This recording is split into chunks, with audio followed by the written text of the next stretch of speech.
What is up, YouTube? Hope you guys are having a wonderful day. Peace and blessings to those out there healing and prospering. So let's get right to it. So this I can relate to as a young buck out here who's still living life, still learning, still learning the hard way. Still being stubborn is what my old ones would say. But the fear of missing out, or FOMO, has caught my eye and came across my attention lately, just because of the fact that, like I said before, I can really relate.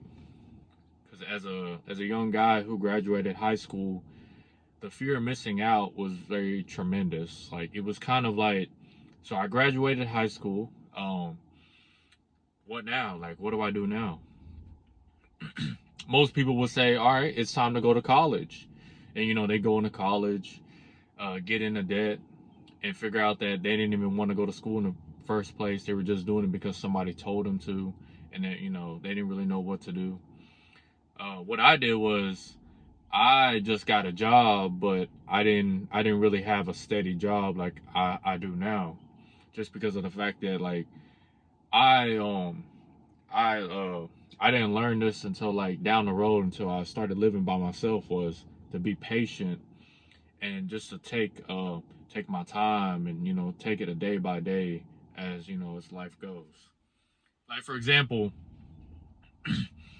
like, people always say debt is really bad, but if you don't have any credit, you don't have any money, and like, debt is literally the only option for you to move on to the next stage in your life. Well, I would say, there's nothing wrong with it. You just got to be practical about it. Like, for example, don't buy a car that has no reliability, notoriety behind it. Like, for example, if you're looking for a car right now, you gotta look for something that's practical. Sorry about that. Somebody was like right next to me. I don't care now. But yeah, if you're looking for a car, to go to the job to make money, and you ain't got no credit, no nothing. What I did was, when I lost my car, I was like, all right, so I'm sold on the Toyota or Honda, and as of right now, I'm hearing Volvo is pretty good too. Volvo's pretty good. Volvo, Toyota, and Honda. Those are the three cars that I wouldn't say, I'm not really familiar with the Volvo. I just know somebody who's had one with like 200, 300,000 miles, and he's a mechanic.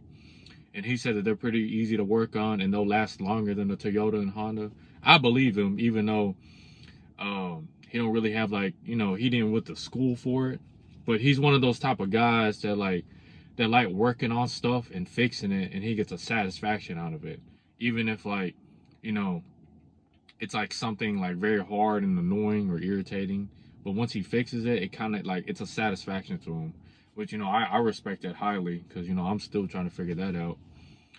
I would definitely get a Honda, Toyota, and a lot of car dealerships out here, or use, if you have no credit, a buy here pay here probably be the most likely chance you're getting a car.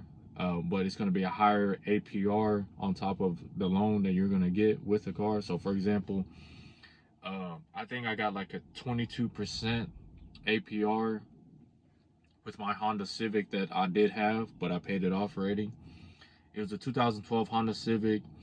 The car was going for $15,000 on the dealer price, but on top of the interest rate, I was paying a total of like $24,000, and it was like a 3-year contract. You could basically say I sold my soul to the devil, but I needed a car, and at that time I needed a car to go to work and live in, so it was much horrible to think of. But I got what I wanted, not no like damn Hyundai or no Kia or something, like something retarded. I'm sorry, excuse my language, something dumb that these dealerships are gonna try to sell you on. Like for me, they were telling me to put down like $2,000 down on a Hyundai Sonata. I was like thinking to myself, like, nobody drives a Hyundai Sonata out here. Everybody's driving Toyotas and Hondas, and it's lasting them like 5 to 10 years. Like, cars are so expensive, people realize that buying a new engine for their car is actually cheaper and it'll last longer than buying an actually new car. So, keep that in mind. But the fear of missing out really strives from like you being in a lack of experience. So for example, if you're in the house all the time, you're watching, you're watching videos of your classmates, or you're watching videos of like these millionaires who are so-called millionaires, even though most people don't even know what a millionaire is, like realistically or practically, and they're probably walking past millionaires every day, but a lot of people don't think like that. I highly advise you to read the book, The Millionaire Next Door. That basically breaks the illusion of what it takes to become a millionaire and what is a millionaire here in America. I don't know about other countries, but I know here in America, we have the most millionaires, and the majority of the millionaires, I think around 75 or 72% of them started out as a working class worker before they became millionaires. So keep that in mind. Like, they didn't have anybody to give them money, and they started out like from $0 to who they are now. So excuse me. Yep.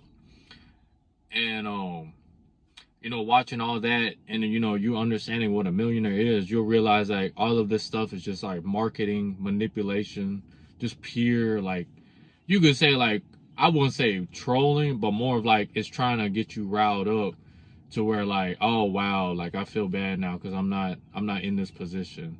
And I get it, bro. Like, it used to make me, I used to feel bad that a 23-year-old rapper who literally came from nothing but somehow makes like really goofy, trashy music, and all of a sudden he's making millions. But what you don't know is that he signed his life away, and out of that $1 million, he's getting taxed like $250. So he's probably like keeping like $750K. And then on top of that, he's buying a gold chain, just, let everybody know he got money. So, all right, $250K. So now he got $500K. Now he got $500K.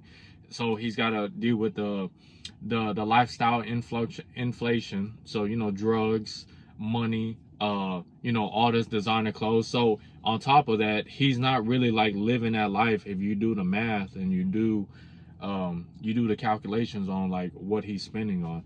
Yeah, I know. Like, yeah, I'm watching his pockets. I'm not watching his pockets. I'm just seeing how influencers are using their lifestyle to influence other people's decisions. Yes, I was one of those people. I used to want to keep up with the Joneses until I realized that what really mattered was my life and my bank account. Nobody controls my bank account but me. Like, I'm the one putting in money and pulling out money. They say money don't have owners, money have users. But the fear of missing out is like really, to me, it's like an illusion. You would have to really be exposed to different experiences and new lives and new thought processes to realize that the fear of missing out doesn't exist. It's all in your head because of a lack of life experiences you're not understanding or willing to understand, because you're cooped up watching other people's lives, and you can basically stalk their lives from like the day they started and the day that who they came to this day. So for example, like, I still have classmates that still keep an eye on me, but they don't ever talk to me. They don't ever like my Instagram. They don't do that. They just like keep watching my stories. They don't ever send no messages or nothing. But I also talk to other classmates in real life. They're like, hey, you know this, you know that. Like, they did this and they did that. And I'll just be like, see, I knew it. I knew it. People be keeping up with you and you don't even know it. But they just don't want to tell you because they're weird about it. I don't really care. Like, if I gotta be honest, I don't even like school. I didn't like my schoolmates. There's probably like 1 or 2 people out of 200 people I actually messed with like heavy. But everybody else was just straight up trash, and you can say NPCs. I'm not trying to be rude. That was just the truth. Because I feel like, not to sound arrogant, but I was ahead of my curve when it came to maturity. These people just didn't understand what it took to be mature and to understand what I know now. Because I ain't trying to like, spread negativity, but most people I know went to college, got into debt, and now they hear on the internet talking about, oh yeah, we need more paychecks, we need more money, we need this and that. But you don't even know how to hold $100 in your wallet. But that's none of my business. So, fear of missing out is all an illusion. It doesn't mean nothing when you understand what's really going on out here. And it's really not that hard to, find this information. All it takes is just you to get exposed to the experience and see what's really going on. Like I said, read the book, The Millionaire Next Door. Understand how marketing is, understand how social media works to your brain, and you'll realize that most of this stuff is really just a game of illusions.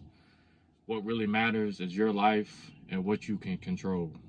So, hope that helped you guys out. I'll see you guys later.